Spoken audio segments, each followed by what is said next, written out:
برادران ملت اسلامی، السلام علیکم ورحمۃ اللہ وبرکاتہ۔ الحمد للہ وکفا وسلام علی حبیبہ المصطفیٰ، اما بعد فاعوذ باللہ من الشیطان الرجیم، بسم اللہ الرحمن الرحیم۔ فبما رحمۃ من اللہ لنت لهم ولو كنت فظا غلیظ القلب لانفضوا من حولک، صدق اللہ مولانا العظیم۔ بارگاہ رسالت معاب صلی اللہ تعالی علیہ وسلم میں درود پاک کا ہدیہ پیش کریں۔ اللہم صلی علی سیدنا و مولانا محمد معدن الجود والکرم وآلہ واصحابہ الکرام وابنہ الکریم وبارک وسلم صلاة دائمة سرمدا ابدا۔ عزیزان گرامی وقار، انسان کو اللہ تبارک و تعالیٰ نے جو خصوصیات عطا کی ہیں، اس میں خاص طور پر زبان اور بیان کی خصوصیت بہت اہم ہے۔ شیخ سعدی رحمۃ اللہ تعالی علیہ فرماتے ہیں، تا مرد سخن نہ گفتہ باشد، عیب و ہنرش نہ ہفتہ باشد۔ جب تک آدمی بات نہیں کرتا، اس کی اچھائی بھی چھپی رہتی ہے، برائی بھی چھپی رہتی ہے۔ انسان اپنے کلام سے، اپنی بات سے سمجھ میں آ جاتا ہے کہ کس کیٹیگری کا ہے، کس لیول کا ہے۔ اس کی گفتگو کے آداب اس کی حقیقت بتاتے ہیں، بلکہ یہاں تک کہ اس کے نسب کا بھی پتہ لگا لیا جاتا ہے اور اس کی تربیت کا بھی اندازہ ہو جاتا ہے۔ حضرت لقمان حکیم سے پوچھا گیا، نیکی کس کا نام ہے؟ تو آپ نے فرمایا، دو چیزیں اور بہت چھوٹی ہیں۔ نیکی دو چیزیں ہیں جو بہت چھوٹی ہیں۔ کہا کیا ہے؟ کہا کہ ملاقات میں لوگ اپنے بھائیوں سے مسکرانا اور نرم گفتگو کرنا۔ ساری نیکیوں کی جڑ ہے یہ، نرم گفتگو کرنا اور لوگوں سے خندہ پیشانی کے ساتھ مسکرا کر ملاقات کرنا۔ لیکن میرے عزیزو، یہ دو چیزیں بناوٹی تو بہت سارے لوگوں کے ساتھ آ سکتی ہیں، اخلاق تصنع جس کو کہتے ہیں، تکلف کے ساتھ بہت سارے لوگوں کے ساتھ آ سکتی ہیں، لیکن حقیقت میں جس انسان کی طبیعت میں یہ دو چیزیں ہونی چاہیے، وہ کب سمجھ میں آتی ہیں؟ اس وقت جو مولا علی کرم اللہ وجہہ الکریم نے فرمایا، کسی انسان کو اس کی حقیقت دیکھنا ہو تو غصے کے عالم میں اسے دیکھو۔ وہ اپنے آپے سے باہر ہوتا ہے یا اپنے مزاج کے خلاف کس طرح بات کو سن کر کے تحمل رکھتا ہے۔ سب سے بڑا پہلوان وہ ہے جس نے اپنے غصے کو کنٹرول کیا اور اپنی زبان پر قابو پا لیا، ورنہ یہ وہ لمحہ ہے جب انسان پھٹ پڑتا ہے، جو دل کے اندر ہے سب کہہ جاتا ہے۔ آپ کو میں بتاؤں، نبی کریم صلی اللہ تعالیٰ علیہ وسلم کے عظیم اخلاق کریمہ، بخاری شریف کی حدیث ہے، حضور مسجد نبوی میں تشریف فرما ہے۔ اس وقت مسجد نبوی، آج ہو سکتا ہے آپ کے ذہن میں جو امیج ہے مسجد نبوی کی، بہت بڑی عالی شان مسجد، لیکن وہ زمانہ نبوی میں اس طرح کی نہیں ہے۔ کچی دیواریں تھی، اوپر چھپر کے چھت پڑے ہوئے تھے اور مٹی کی زمین تھی۔ یہ مسجد نبوی کی شکل اس زمانے میں حضور اکرم صلی اللہ تعالیٰ علیہ وسلم اپنے صحابہ کے ساتھ بیٹھے ہیں۔ ایک دیہات کا رہنے والا شخص آیا۔ ایک بات یاد رکھیں کہ دیہات میں، گاؤں میں رہنے والوں کے اخلاق اور تمیز میں بڑا فرق ہوتا ہے، ان کے ہاں آداب کی کمی ہوتی ہے۔ وہ شخص آیا اور مسجد نبوی میں آ کر حضور صلی اللہ علیہ وسلم سے کچھ بات چیت کیا، اور تھوڑی دیر کے بعد مسجد میں ہی کھڑے ہو کر پیشاب کرنا شروع کیا۔ بخاری شریف میں یہ حدیث موجود ہے۔ جب مسجد نبوی میں کھڑے ہو کر پیشاب کرے تو صحابہ اکرام سب دیکھ کر کے دوڑانے لگ گئے، خذوہ خذوہ، پکڑو اس کو، پکڑو اس کو، اور صحابہ دوڑاتے تھے، وہ پیشاب کرتے ہوئے بھاگتا تھا پوری مسجد میں۔ نبی پاک صلی اللہ تعالی علیہ وسلم نے فرمایا، دعوہ، چھوڑ دو اس کو، کر لینے دو، پیشاب کر رہا ہے مسجد میں، چھوڑ دو اس کو۔ جب وہ صحابہ اکرام حضور کا حکم سنتے ہیں، سب پیچھے ہٹ گئے۔ تھوڑی دیر کے بعد نبی کریم صلی اللہ تعالیٰ علیہ وسلم نے صحابہ سے فرمایا، پانی کے ڈول بھر کر کے لائے جائیں۔ صحابہ سے ہی منگوایا، پانی کے ڈول بھر کر کے لائے گا اور مسجد نبوی کے میدان میں فرش پر بہایا گیا اور صاف کیا گیا۔ اب وہ شخص نہایت ہی ڈرا سہما کھڑا تھا، میرے ساتھ کیا ہوگا پتہ نہیں، میں نے پیشاب کیا، اب مجھے یہ لوگ قتل کر ڈالیں۔ نبی کریم صلی اللہ تعالی علیہ وسلم نے قریب بلایا اور فرمایا، نہایت نرم گفتگو کے ساتھ حضور فرماتے ہیں، یہ اللہ کا گھر ہے، یہاں پیشاب نہیں پیشانیاں رکھی جاتی ہیں۔ بس یہ جملہ ہے، بخاری شریف میں موجود ہے، یہاں عبادت کی جاتی ہے۔ اتنا کہہ کر رخصت ہو گئے، رخصت کر دیا۔ وہ دیہات سے آیا ہوا جو نوجوان تھا یا شخص تھا، باہر نکلتے ہی وہ کلمہ طیبہ پڑھ کر حضور کی غلامی میں شامل ہوا۔ میں نے وہ بلند عالی اخلاق نہیں دیکھے۔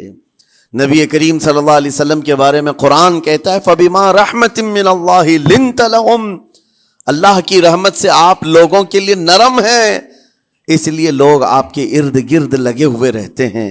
وَلَوْ كُنْتَ فَظًّا غَلِيظَ الْقَلْبِ لَانفَضُّوا مِنْ حَوْلِكَ، اے رسول اگر آپ سخت دل ہو جائیں تو پھر یہ سب چھٹ جائیں گے، آپ سے دور ہو جائیں گے۔ اس رسول کے لیے جب کہا گیا ہے کہ اگر آپ سخت ہو جائیں تو لوگ چھوڑ کر کے دور ہو جائیں گے، تو ہمارے اور آپ کے لیے کس قدر لہجے کی پابندی ضروری ہے۔ ہاں عزیزان گرام وقار، اپنی گفتگو، اپنے کلام، اپنی بات چیت سے آپ اپنے سلیقے بتاتے ہیں۔ گالی گلوچ کرتے ہوئے جن کی صبح شامیں ہوتی ہیں، ان کو دیکھ کر کے ہی پہچان میں آ جاتا ہے کس گھر سے یہ تعلق رکھتا ہے، کہاں ان کی تربیت ہوئی ہے، کس طرح ان کے آداب سکھائے گئے۔ اسی لیے میرے عزیزو، بچوں کو آوارہ بھی نہ چھوڑ دینا کہ وہ اپنی زبان گلی کوچوں سے سیکھ کر کے جائیں۔ کل کو ہوگا یہ کہ اس کی زبان کی وجہ سے لوگ تمہیں تان و تشنیع کریں گے، اس کا باپ ایسا ہوگا اس لیے بچہ ایسا ہے، اس کی ماں اس طرح ہوگی اس لیے اس کی گفتگو ایسی ہے۔ کیونکہ موسٹلی زیادہ طور پر بچے اپنے ماں باپ کے اخلاق کو نقل کرتے ہیں، ٹرانسفر ہوتی چلی جاتی ہیں۔ ایک بار حضور اکرم صلی اللہ تعالی علیہ وسلم مسجد نبوی سے باہر نکل کر جا رہے ہیں۔ توجہ میرے عزیزو، اخلاق کہاں دکھانے چاہیے اور ہماری بات چیت کے انداز ہمیں کہاں ہونا چاہیے، میں آپ کو بتاؤں۔ حضور تشریف لے کر جا رہے ہیں، صحابہ اکرام کھڑے تھے حضور کے اطراف۔ مدینہ طیبہ کی ایک بوڑھی خاتون جس کا ذہنی توازن کھویا ہوا ہے، یعنی وہ دماغی طور پر ڈسیبل ہے، اور وہ آئی جا رہی تھی۔ لوگ جب بھی اس کو دیکھتے راستہ کاٹ لیتے، وہ جس کو بھی پکڑتی تھی سنانا شروع کرتی تھی، جو منہ میں آئے بکنے لگ جائے، اور لوگوں کو تنگی محسوس ہونے لگتی۔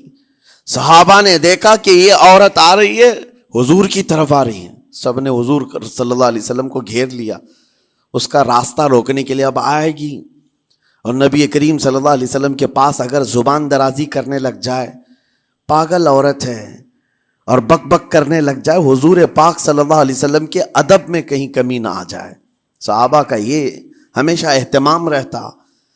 حضور اکرم صلی اللہ علیہ وسلم نے دیکھا تو صحابہ سے کہا، ہٹ جاؤ، اس کو آنے دو، ہٹ جاؤ، اس کا راستہ چھوڑ دو۔ صحابہ نے کہا، یا رسول اللہ صلی اللہ علیہ وسلم، اس کا ذہنی توازن ٹھیک نہیں ہے، دماغی طور پر وہ عورت ٹھیک نہیں ہے، وہ آئے گی اور لمبی باتیں کرتی ہے، لا یعنی باتیں کرتی ہے، کہیں آپ کی شان پاک میں کوئی گستاخی نہ ہو جائے۔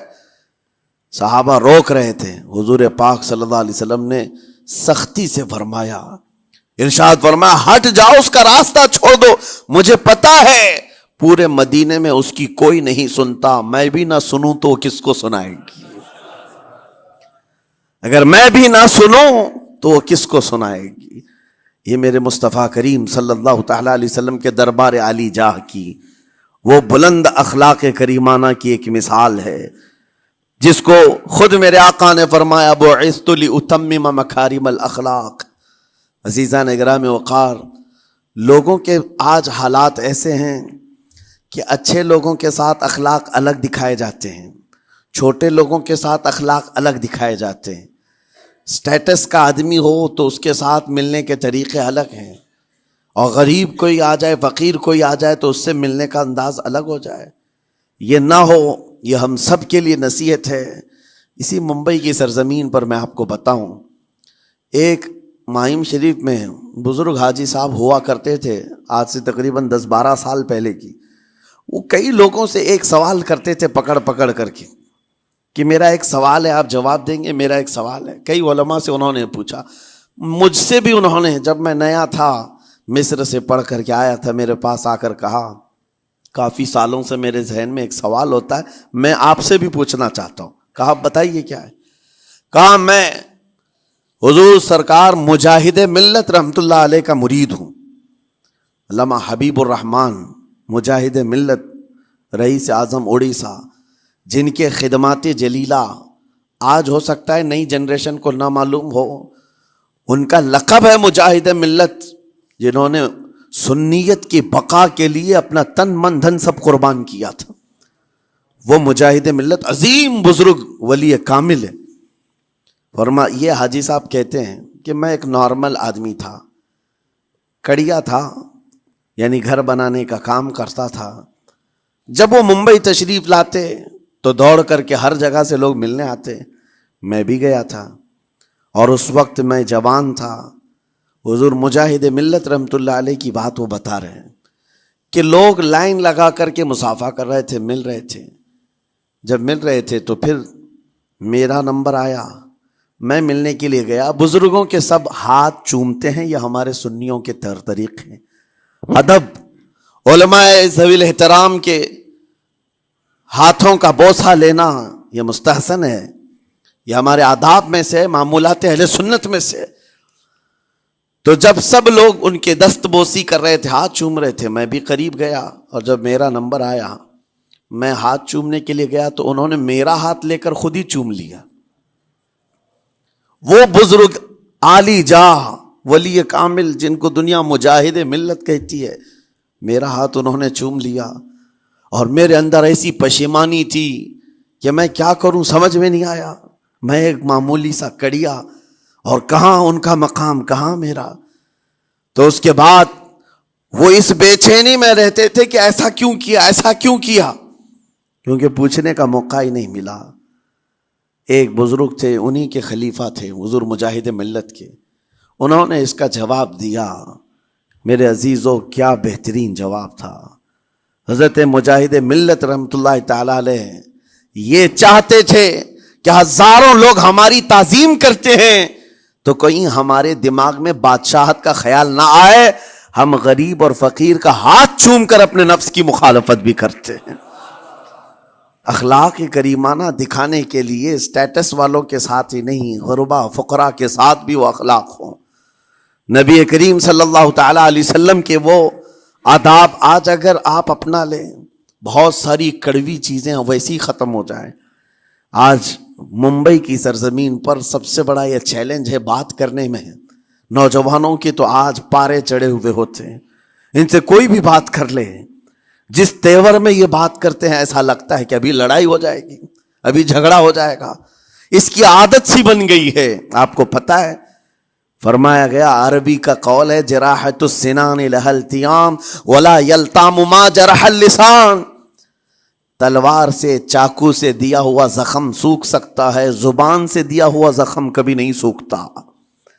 زبان سے دیا ہوا زخم نہیں سوکھتا. بولنے سے پہلے 1000 بار اس بات کو خیال ہونا چاہیے کہ میں جس کو بول رہا ہوں کہیں اس کا دل چھلنی تو نہیں ہو جائے. میری زبان یہ ہوتی 50 گرام کی چھوٹی زبان ہے، لیکن بڑے بڑے لوگوں کے کلیجے چیر کر رکھتی ہے، بڑے بڑے لوگوں کے دلوں میں سوراخ کر کے رکھتی ہے، زخمی کر کے رکھتی ہے اس کا استعمال. اسی لیے روایت میں ملتا ہے کہ جب انسان صبح کرتا ہے تو سارے اعضاء، ہاتھ پیر آنکھ کان ناک، سارے اعضاء سب سے پہلے زبان سے یہ عرض کرتے ہیں، اس کی پناہ مانگتے ہیں، کہتے ہیں آج تو صحیح سلامت رہے گی تو ہم سب صحیح سلامت رہیں گے، اور اگر تو پھسل گئی تو عذاب ہم پر بھی ہوگا. زبان بولتی ہے، مار کسی اور کو پڑتی ہے. کوئی زبان کو مارتا نہیں ہے، گالی زبان دیتی ہے، لیکن مار کبھی پیٹھ پہ پڑتی ہے، سر پہ پڑتی ہے، ہر جگہ پڑتی ہے. تو یہ زبان نبی کریم صلی اللہ تعالی علیہ وسلم نے ارشاد فرمایا من یضمن لی ما بین لحیتیہ وما بین، حضور پاک صلی اللہ تعالی علیہ وسلم فرماتے ہیں جس نے دو چیزوں کی ضمانت مجھے دے دی، حفاظت کی، میں اسے اضمن لہ الجنہ، میں اس کو جنت میں لے جانے کی ضمانت دیتا ہوں۔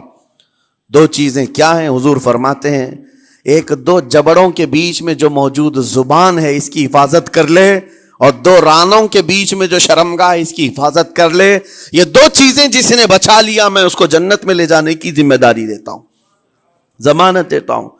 اس کا کتنا بڑا کردار ہے، یہ زبان کا کتنا بڑا کردار ہے۔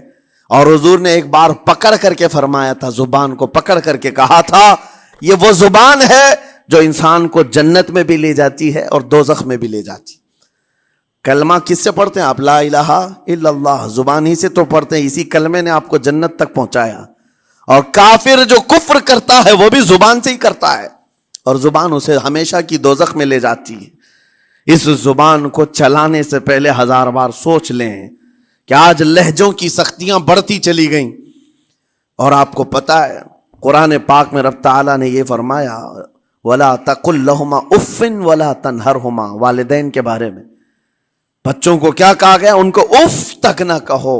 لیکن زبان جب کھلتی ہے نا، ماں باپ کے خلاف نوجوانوں کو ہم نے دیکھا ہے گالی گلوچ کرتے ہوئے اور اتنی بری باتیں کہتے ہوئے، معاذ اللہ۔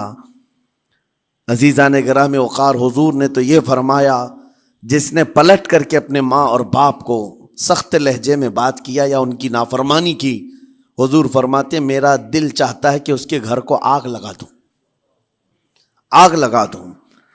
اس لیے اس بات کو ہمیشہ یاد رکھیں، تمہارے لہجے کی سختیاں کسی کو زخمی کر دیں تو آخرت خراب ہو جائے گی، آخرت خراب ہو جائے گی۔ حضرت علقمہ رضی اللہ تعالیٰ عنہ حضور کے صحابی ہیں، حضور صلی اللہ علیہ وسلم کے صحابی ہیں، آخری وقت آ گیا تھا لیکن زبان نہیں کھلتی تھی۔ حضور پاک صلی اللہ علیہ وسلم کے پاس سفارش لائی گئی کہ آپ کے وہ ساتھی ہیں انتقال کر رہے ہیں لیکن زبان پر کلمہ بھی نہیں آتا۔ حضور تشریف لائے، دیکھا، پوچھا گھر میں ان کے کون کون ہے؟ کہا بیوی ہے اور ماں ہے۔ ماں کو بلایا اور کہا علقمہ کے بارے میں کیا کہتی ہو، کیسا تھا؟ کہا بہت اچھا، پرہیزگار، عبادت گزار، سارے نیکوکاریاں اس کے اندر ہیں۔ تو پھر حضور نے پوچھا اچھا یہ بہت نیک تھا، تم بھی اس سے راضی ہو کہ نہیں ہو؟ ماں نے کہا میں نہیں راضی ہوں، میں راضی نہیں ہوں۔ کہا کیوں، وجہ کیا ہے؟ کہا یا رسول اللہ میرا اکلوتا بیٹا، میرا تنہا بیٹا تھا، بڑی محبتوں کے ساتھ اس کو پالا تھا، اور جب میں نے اس کی شادی کی اپنی بیوی کو لایا، اور جب بیوی گھر پر آ گئی تو میری بات کو ہلکے میں لیتا، اپنی بیوی کی بات کو فوقیت دیتا، ترجیح دیتا، اور اس وقت غالباً یہ باتیں تھی کہ زبان سے کوئی کلمہ ان کے نکلا ہوگا جو بیوی کی حمایت میں تھی، ماں کو تکلیف پہنچ گئی۔ کہا میرا دل گوارا نہیں کرتا، میں اس سے راضی نہیں ہوں، باقی وہ بہت نیک بندہ ہے، بہت اچھا ہے۔ حضور نے فرمایا دیکھو زندگی کے آخری پڑاؤ پر آ چکا ہے، روح نکلنے کو ہے، معاف کر دو۔ وہ بھی صحابیہ تھی، انہوں نے کہا آقا آپ کا حکم ہے یا مشورہ ہے؟ اگر حکم ہے تو پھر ماننا ہے۔ حضور نے فرمایا نہیں، حکم نہیں، مشورہ ہے۔ کہا مشورہ ہے تو پھر دل نہیں چاہتا، دل نہیں چاہتا۔ حضور نے فرمایا صحابہ سے کہ لکڑیاں جمع کرو، آگ لگاؤ اور انہیں اٹھاؤ، آگ میں ڈال دو۔ آگ دہکائی گئی تو ماں کی ظاہر سی بات ہے ممتا بے چین ہو گئی۔ کہا ان کو میرے سامنے آگ میں ڈالیں گے؟ کہا ہاں، اس سے بہتر ہے کہ وہاں جلے گا، یہاں جلے۔ وہ ماں کہتی آقا آپ گواہ ہو جائیں، میں اپنے بیٹے کو معاف کرتی ہوں۔ ادھر معاف کیا، ان کی زبان پر کلمہ طیبہ جاری ہوا۔ میرے عزیزو یہ بتانا مقصود اس لیے ہے کہ زبان سے دیے ہوئے زخم خواہ والدین کو ہو، یہ معمولی نہیں ہوتے۔ ہو سکتا ہے آخری وقت تمہاری زبان بند ہو جائے اور کلمہ طیبہ بھی نہ جاری ہو، زبان کھلنے بھی نہ لگے، یہ حالات آ جائیں گے۔ اس لیے اپنی زبان کا کنٹرول برقرار رکھو، کس سے کیا کہنا ہے۔ ابھی میں اس کا دوسرا پارٹ بھی بتاتا ہوں زبان کے استعمال کا۔ یہ نرمی لہجے کے اندر ہونا بہت ضروری ہے، لیکن کچھ جگہوں پر سختی کی اجازت ہے، لیکن وہ مقامات الگ ہیں۔ نرم لہجہ حضور پاک صلی اللہ تعالی علیہ وسلم کے فرامین میں سے ہے۔ ایک بات بڑی بغداد مقدسہ میں نے ایک ولی پاک کی زیارت کی، ان کے آستانے پر بھی میں نے ابھی بیان کیا تھا۔ حضرت بہلول دانا مجذوب بزرگ تھے، اور بغداد کی گلیوں میں کہیں پر بھی بیٹھ جاتے تھے، اور جو جانکار تھے وہ سمجھتے تھے اللہ والا بندہ ہے۔ مجذوب کس کو کہتے ہیں؟ جس کی یاد الہی میں عقل فنا ہو گئی، ختم ہو گئی، اللہ کے ذکر میں اور اللہ کی یاد میں اپنے آپ کو فنا کر دیا ہے، اس کے اوپر شریعت کا قلم نہیں۔ ظاہر سی بات ہے شریعت کے سارے احکام اس پر ہیں جس کی عقل سلامت ہے۔ عاقل ہو، بالغ ہو تو نماز فرض ہے نا، عقل ہی نہیں ہے تو وہ مجذوب ان اولیاء کو کہتے ہیں۔ لیکن ان کے بارے میں حدیث میں ہے، اللہ کے نبی نے فرمایا وہ ایسے بندے ہیں کہ اگر اللہ کو قسم دے دیں کسی بات کی، اللہ ان کی قسم پوری کرتا ہے۔ وہ بہلول دانا بیٹھے ہوئے تھے، بغداد کا ایک مشہور تاجر تھا، لیکن خستہ حال تھا، بہت نقصان اٹھا چکا تھا، خسارے میں چل رہا تھا، بزنس پورا لاس میں، اور وہ پریشان حال بہلول دانا کے پاس آیا، گڑ گڑایا، کہا کہ حضور مجھے بچا لیں، رحم کر لیں، میں تاجر ہوں، لٹ گیا ہوں، لاس میں ہوں، کچھ آپ فرما دیں، میں کیسے اس بھنور سے نکلوں؟ بہلول دانا نے دیکھا، کہا ٹھیک ہے کچھ پیسے بچے ہیں؟ کہا ہاں ہے، وہ بس اتنا سرمایہ ہے کہ مال لیتا ہوں پھر بیچ دیتا ہوں، نفع نہیں ہوتا۔ بہلول دانا نے کہا ایک کام کر، کالا کپڑا جتنا ملتا ہے سب خرید لے، پورے شہر سے کالا کپڑا جہاں جہاں مل جائے سب لے کر اسٹاک کر لے۔ کہا جی حضور آپ نے جیسا فرمایا۔ گیا، جتنا سرمایہ تھا سب لگا دیا، کالا کپڑا خرید کر ایک جگہ اسٹاک کر دیا۔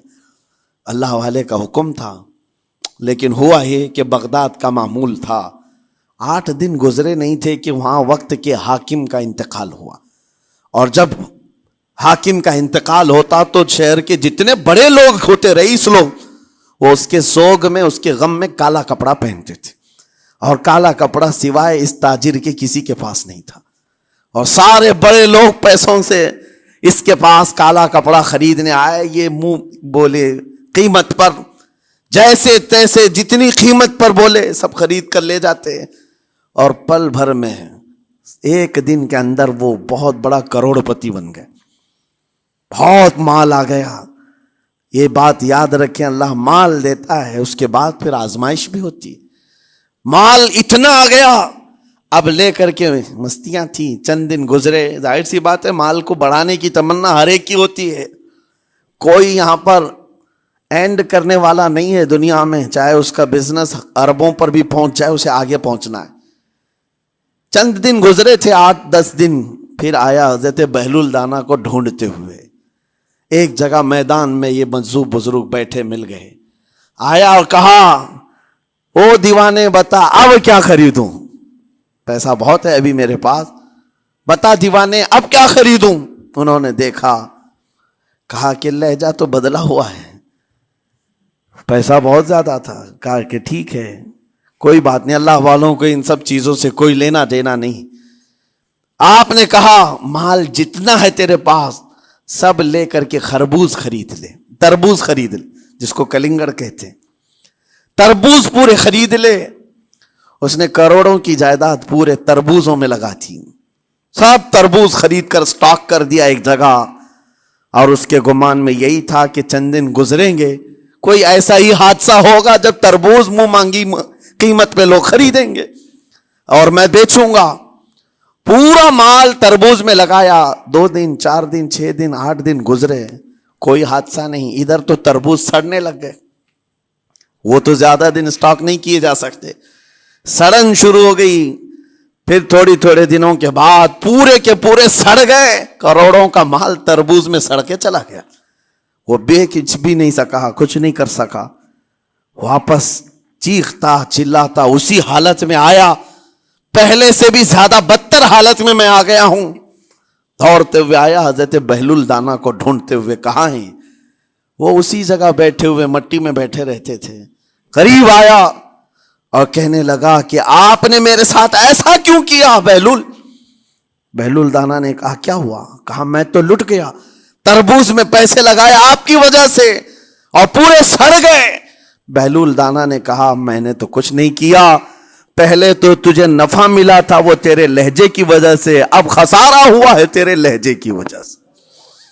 پہلے جو آیا تھا بات کرنے کے لیے اس وقت تیری تمیز الگ تھی، تیری تہذیب الگ تھی، اخلاق الگ تھی، گڑ گڑا کر کہا تھا کہ میں لٹ گیا ہوں آپ رحم کر دیں۔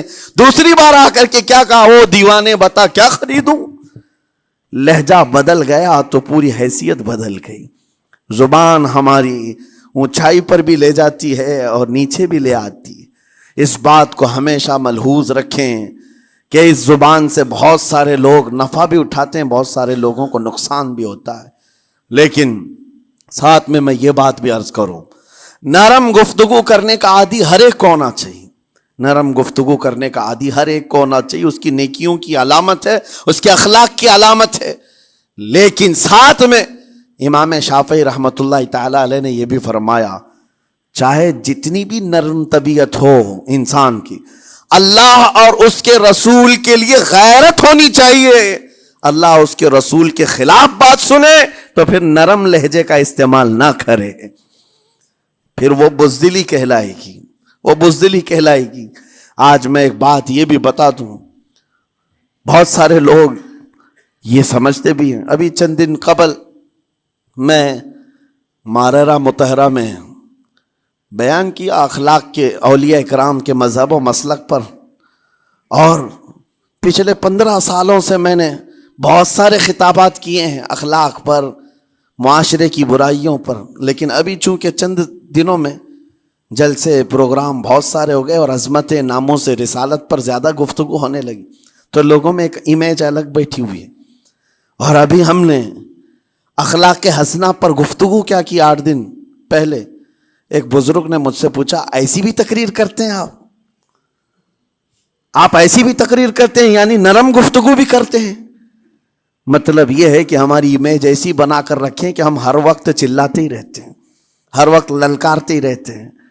میرے عزیزوں، میں یہاں پیغام دینا چاہتا ہوں، ہم قرآن کے اس آیت پر عمل کرنا چاہتے ہیں جو مولا نے فرمایا اشداء علی الکفار رحماء بینہم۔ مومنین کی شان ہے، صحابہ کی شان ہے، وہ کافروں پر سخت ہوا کرتے ہیں اور مومنوں کے لیے نرم دل ہوا کرتے ہیں۔ زبان کی نرمی ایمان والوں کے لیے ہے، زبان کی نرمی محبت مصطفیٰ کے لیے ہے، عاشقان مصطفیٰ کے لیے ہے، ساتھ میں زبان کی سختی کفار و مشرکین کے لیے ہے، گستاخان رسول کے لیے ہے۔ اور اگر یہ چیز نہیں آئی تو پھر آپ سمجھ لیں نیک اس وقت نہیں کہلائے گا آدمی۔ بعض لوگوں کو ایسا لگتا ہے نرم بات کرنا چاہیے، نرم گفتگو، بالکل صحیح ہے، یہ اخلاق ہے، لیکن اگر ایسے مقامات پر جہاں تمہارے نبی کو کوئی گالی دے رہا ہو، رب کی شان میں کوئی بھونک رہا ہو، اس وقت تم کہو کہ اخلاق ہے، نرم بات کرنا چاہیے، یہ بے غیرتی ہے، یہ بے غیرتی ہے۔ تمہاری بیوی کو اگر تمہارے سامنے کوئی چھو دے اور اس کے بعد تم ہنس کر کے اس سے کہو ٹھیک ہے جائیے صاحب، آپ کو کہا جائے گا بے غیرت آدمی، بے غیرت آدمی ہے۔ انسان کو اپنی بیوی، اپنی بیٹی، اپنی ماں پر بھی غیرت ہوتی ہے، وہ سنتا نہیں ہے، یہ پیدائشی ہے، فطرت ہے انسان کی۔ اور مومن کی شان یہ ہے، سب سے بڑی غیرت اس کے لیے اللہ اور اس کے رسول کے لیے ہوا کرتی ہے۔ اللہ اور اس کے رسول کے لیے ماں اور باپ کو گالیاں ایک وقت میں برداشت کر بھی لے جائے، لیکن اللہ اور اس کے رسول کی شان میں وہ ہرگز برداشت نہ کرے، یہ ایمان کی علامتوں میں سے ہے۔ بہرحال میں نے زبان کے دونوں استعمال آپ کو بتائے، سخت لہجے بھی ہیں، نرم لہجے بھی ہیں، لیکن جب آپ کا پالا کسی گستاخ سے نہ پڑے تو ہمیشہ نرم گفتگو کرنے کے عادی بنے۔ مومنین میں نرم لہجے کا اختیار ہمیشہ رہے، اس سے اخلاق آپ کے بتائے دکھائے جاتے ہیں، اس سے آپ کے اخلاق معلوم ہوتے ہیں، ساتھ ہی معاشرے میں نرمی اور محبت کا ماحول بھی قائم ہوتا ہے۔ ڈانٹنے کے طریقے بھی میں آپ کو بتاؤں، میرے والد اگرامی فرمایا کرتے تھے، حضور حافظ ملت رحمت اللہ علیہ جو الجامعۃ الاشرفیہ مبارک پور کے بانی ہیں اور بڑے محدث، جنہوں نے ایک نہیں ہزاروں عالم پیدا کیے، اس ہندوستان کی بات کر رہا ہوں، حافظ ملت رحمۃ اللہ علیہ پوری بخاری شریف پڑھاتے تھے، تقریباً 40 سال تک انہوں نے پڑھایا بخاری شریف. میرے والد ان کے شاگرد ہیں. فرماتے ہیں جب وہ بہت زیادہ ناراض ہو جاتے کسی سے، ڈانٹنا ہوتا، ہر استاد بچے کو ڈانٹتا ہے، کبھی کچھ بچہ نافرمانی کر جائے یا مزاج کے خلاف بات کرے تو استاد ڈانٹتا ہے. تو حافظ ملت رحمۃ اللہ علیہ اگر کسی شاگرد کو ڈانٹتے بھی غصے میں تو کہتے ہیں اے جنتی کیا کر رہا ہے.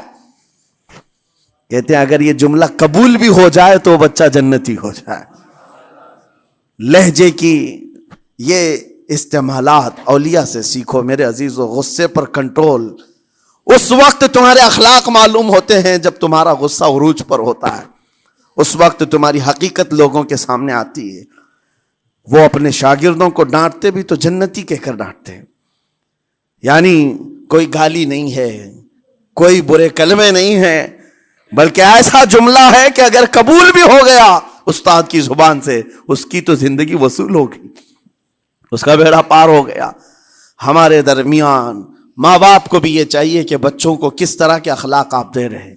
گفتگو کرنے کے متعلق قرآن میں اللہ تعالیٰ نے آداب بتائے ہیں. جب آپ گھروں کے اندر موجود ہوں تو بچوں کے سامنے کس طرح کی گفتگو کیا کریں گے، کیسی بات کریں گے. شوہر اور بیوی جس طرح کی باتیں کر رہے ہیں بچے کے دماغ میں وہ پورا کا پورا چھپتا ہے، ٹرانسفر ہوتا ہے. اسی لیے کہا گیا ایڈلٹ گفتگو کبھی بھی بچوں کے درمیان نہیں کی جائے گی. جو میچورٹی میں نہیں ہے ان بچوں کے سامنے ماں اور باپ بیٹھ کر کے کلام بھی نہ کریں، بات نہ کریں. معاشرہ تو آج ایسا ہے سب پوری فیملی لے کر کے بیٹھے ہوئے ہیں، اور حد تو یہ ہے کہ گندی فلمیں سامنے لگی ہوئی رہتی ہیں.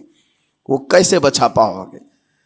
4 سال 5 سال کے بچے کے اندر بھی وہ گفتگو، وہ مکالمات، ایک دوسرے سے بات کرنے کی تمیزیں، وہ سب وہاں سے سیکھتا آ رہا ہے. گھروں کے اندر ماحول کو تبدیل کرنے کے لیے آپ کی اپنی زبان پر کنٹرول اور اپنے بچوں کی تربیت اور ان کی زبان پر کنٹرول بہت ضروری ہے. پھر دیکھنا آپ یہ معاشرہ پیدا کر کے کل کو آپ کا بچہ نکلے گا، اس کی تمیز، اس کے اخلاق پر ہر کوئی اش اش کرے گا. چند دنوں کی محنت ہے آپ کی، لیکن بچے جب سلیقے کے ساتھ گفتگو کریں تو لوگوں کا دل جیت لیا کرتے ہیں. بات کرنے کے آداب ایسے ہیں کہ لوگ دل جیت لیا کرتے ہیں. یہ میرے استاد گرامی مصر کے رہنے والے تھے. جب خطابت ہمیں سکھا رہے تھے گفتگو کرنے کے آداب، تقریر کرنے کے آداب، تو ایک امام غزالی کا قول تھا کلم الناس علی قدر عقولہم، لوگوں سے ان کی عقل کے مطابق بات کرو. اس پر وہ سمجھاتے ہوئے ہمیں ٹریننگ دیتے تھے اور کہتے تھے کہ تمہارے پاس آنے والے کئی طرح کے لوگ ہوں گے. اگر تم امام ہو، اگر داعی ہو، خطیب ہو، مقرر ہو، کوئی غریب گھر سے، کوئی بڑے امیر گھر سے، کوئی پڑھا لکھا آئے گا، کوئی جاہل ہوگا، کوئی بدتمیز بھی ہوگا، کوئی نیکوکار، کوئی گنہگار، سب طرح کے مکس مجموعہ تمہارے پاس ہوگا. ان سے خطاب کرنا، ان سے بات کرنا، کس انداز سے بات کرو گے، کیسے ان سے کلام کرو گے. میرے عزیزو یہ ہمارا اپنا ہنر نہیں ہے. ہم جو آپ کے سامنے گفتگو کر رہے ہیں یہ ہمارا فن نہیں ہے، یہ اپنا پیدا کیا وہ ہنر نہیں ہے.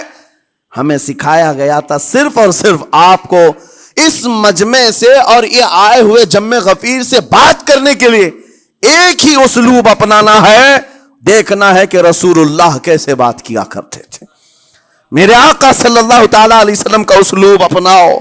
حضور کے خطبے دیکھو، حضور جب خطاب کرتے، ظاہر سی بات ہے مسجد نبوی میں اس وقت بھی لوگ، ہر طرح کے لوگ آتے، دیہات کے بھی تھے، شہر کے بھی تھے، اعلیٰ دماغ والے لوگ اور کئی الگ الگ قسم کے لوگ آتے. حضور کا خطاب سب کے لیے تھا.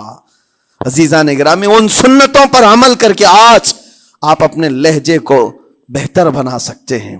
بس میری گفتگو کا خلاصہ یہی ہے کہ اللہ تعالیٰ ہمیں زبان کا صحیح استعمال عطا فرمائے، ورنہ یہ زبان کی سختیاں اور اس کی کڑواہٹ ہمیں دوزخ میں بھی لے جاتی ہے، دوزخ تک لے جا سکتی ہے. اللہ تعالیٰ اس کی مکاریاں، اس کی عیاریاں اور اس کی شرانگیزیوں سے ہم سب کی حفاظت فرمائے. ساتھ میں یہ بھی میں بتا دوں، وہ زبان پاک نہیں بولتی، وہ زبان پاک نہیں بولتی جو حلال نہیں کھاتی.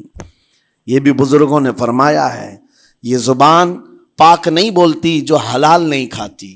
اسی سے ہر کچھ گزرتا ہے، اندر پیٹ میں جاتا ہے.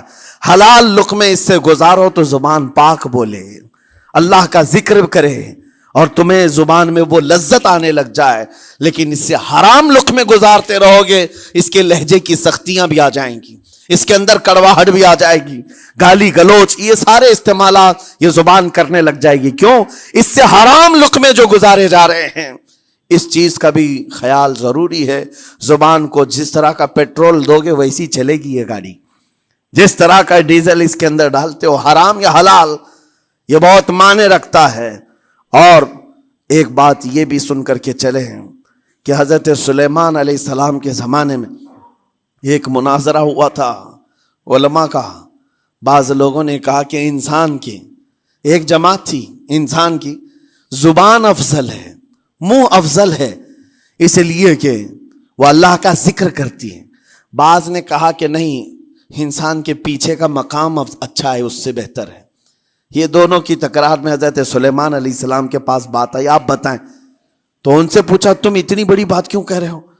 اس کے پیچھے کا مقام اچھا ہے. کہا کہ اس لیے کہ وہ صرف نجاست نکالتا ہے، وہ صرف نجاست نکالتا ہے، وہ مقام غلاظت باہر کرتا ہے، غلاظت اندر لیتا نہیں.